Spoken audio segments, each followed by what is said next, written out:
The Fir Tree.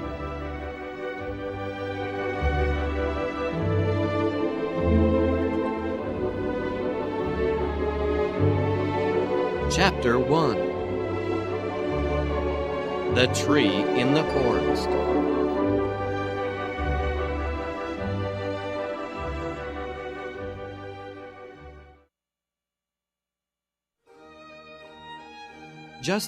Just outside a village, there was a beautiful forest. It was full of so many kinds of trees. On the edge of the forest, there was a pretty fir tree. He was still a small tree.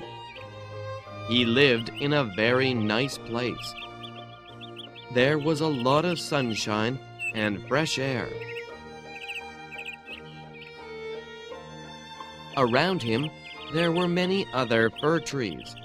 Some were much bigger, and others were the same size. There were also many pine trees. They all looked so big. He wanted to be big too.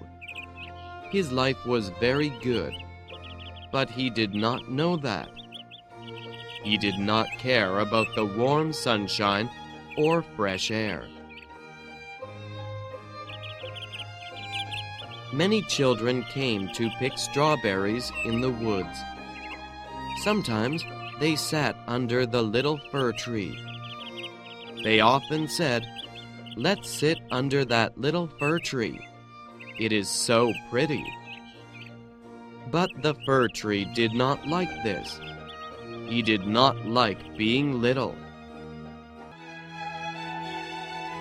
Every year, the fir tree grew bigger. But he was still not happy. He looked at other trees around him. He thought, "I want to be big like those trees. I want to have big branches with many leaves. I want to stand tall and see many things in the sky. I want birds to build nests in my branches. I want to bend elegantly in the wind." He was never happy. 2 more years went by, and he grew and grew. He was now much bigger.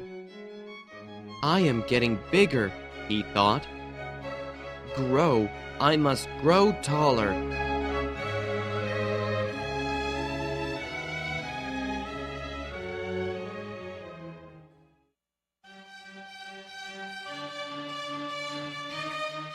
Every autumn, the woodcutters came to cut down the largest trees. The fir tree heard the sounds. Chop, chop, chop. Then there was a crash.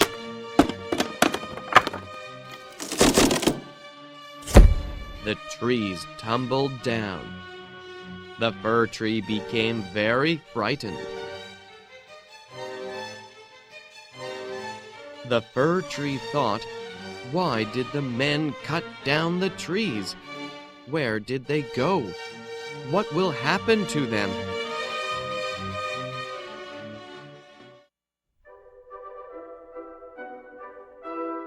He saw some swallows and asked them.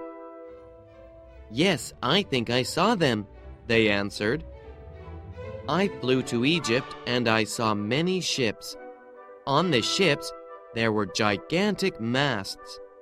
They had huge white sails and danced in the wind.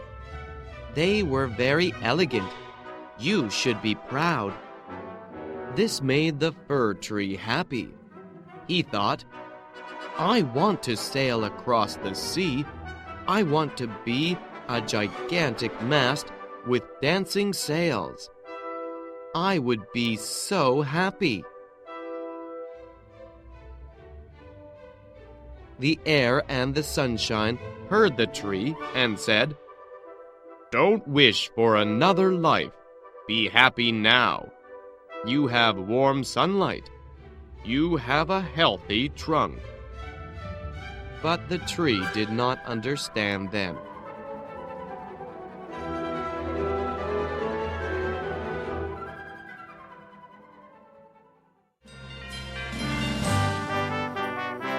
This year, the woodcutters came before Christmas. They did not cut down big trees. They cut down young trees. The fir tree was very confused. Why are they cutting down such young trees? There were some sparrows sitting in his branches.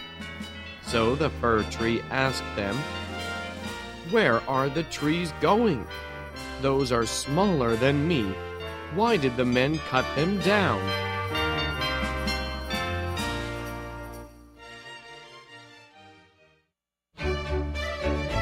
This time, the sparrow said, "We know.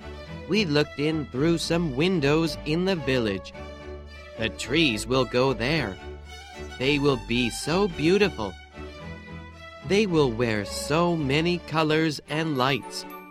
They will be so happy. They will live in a warm room with many presents under them."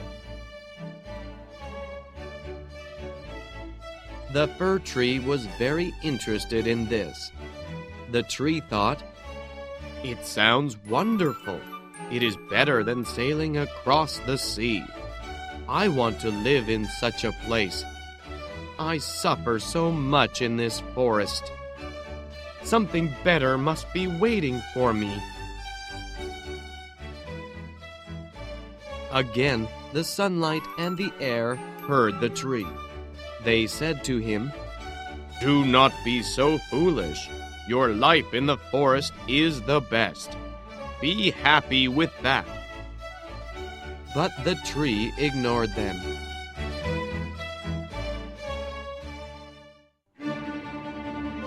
Finally, the woodcutters came. They stood in front of him and said, "This one will be perfect." A few moments later, the tree felt a sharp pain.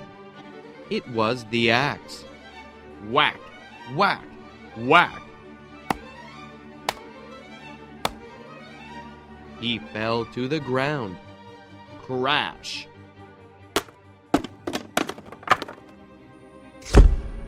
It was not the happiness he dreamed of. He suddenly felt very sad.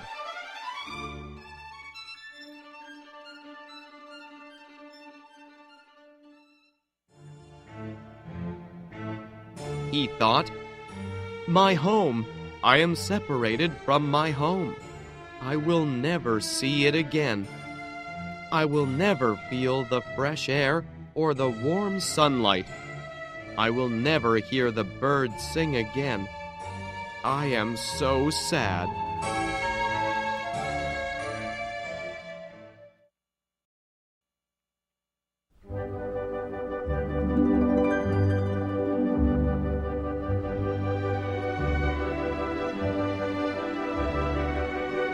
Chapter 2. A Very Sad Life.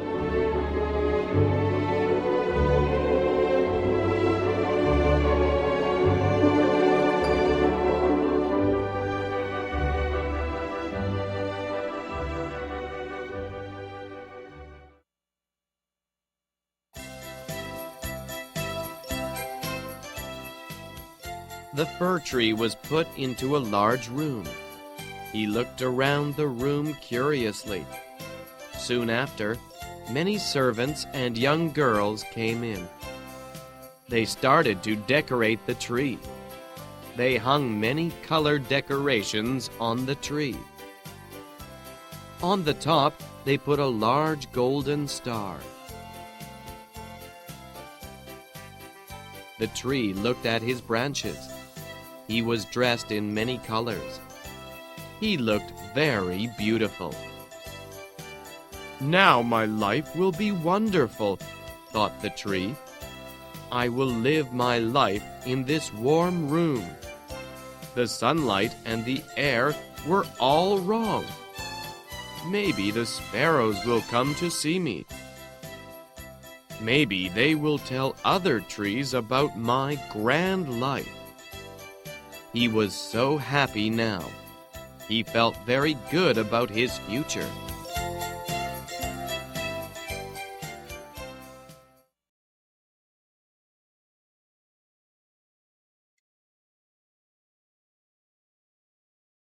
A few moments later, the door to the room opened. Many children came in. They ran to the tree and stopped. Just after them, the adults walked in. Together, they all admired the beautiful tree. The tree felt so happy.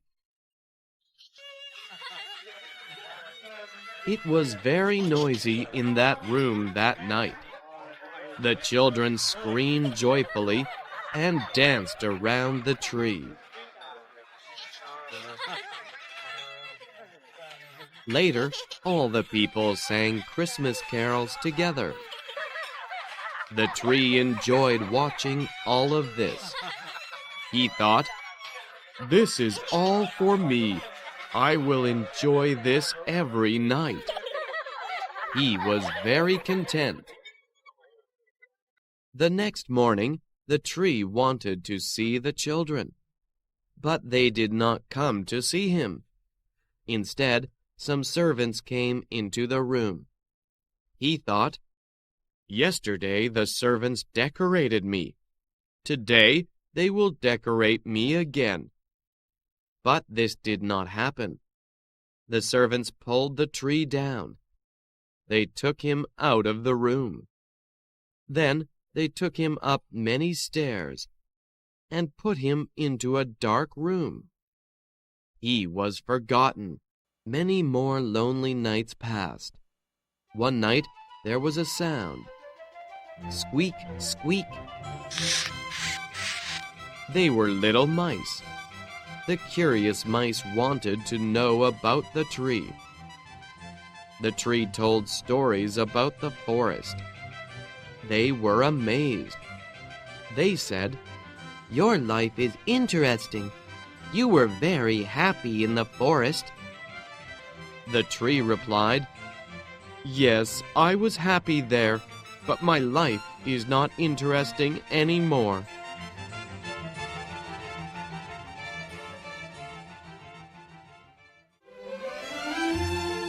At night, they went to hear his story. He told them many stories about Christmas Eve. This continued for a few more nights.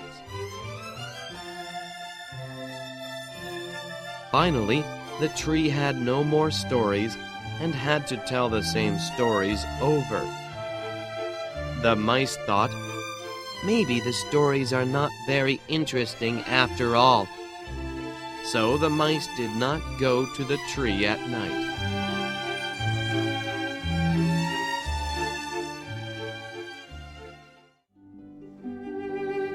It became very lonely in that dark room.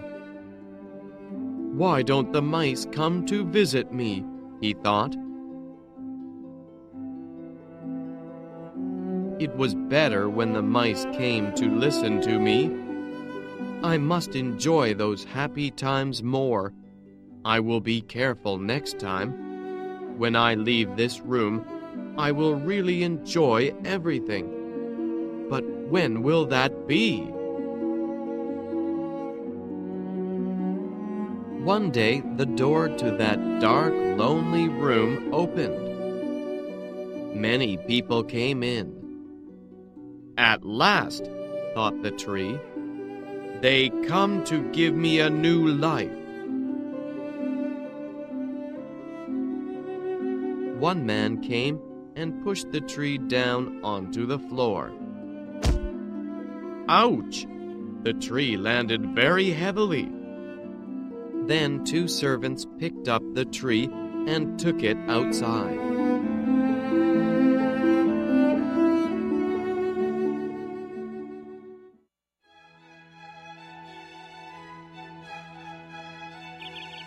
Now the tree was lying in the sunlight. "This is wonderful. My new life is beginning. It is spring now. They will plant me, and I will grow." The tree really enjoyed the fresh air. He looked around at the garden. It was so beautiful. There were roses and carnations. He saw many birds flying in the garden. It was a wonderful day for the tree. The tree relaxed in the sunlight and spread out his branches. Just then, he discovered something terrible. He couldn't move his branches. He looked at them and was shocked. They were all yellow. His branches were weak. He was a very sad tree now. Some children were running around the garden. They cried, "Look, it is the Christmas tree. It is so old and ugly. But look, it still has the yellow star on top of it." One of the children took the star from the tree. The children didn't care about the old tree. There was nothing beautiful about the tree anymore. "This is terrible," he thought. "I really am an old, ugly tree. I want to go back to my dark, lonely room. My life in the forest really was the best. I wasted my life. I always wished for something more interesting. I never enjoyed the simple things in my life. Now it is over. There is nothing I can do." Soon the gardener came with an axe. "This really is the end," groaned the tree. He chopped the poor fir tree into many pieces. Then he placed each piece into a fire. The poor tree burned in the flames. As he burned, he could see the children playing. They were playing with his golden star. But it was too late for regrets now.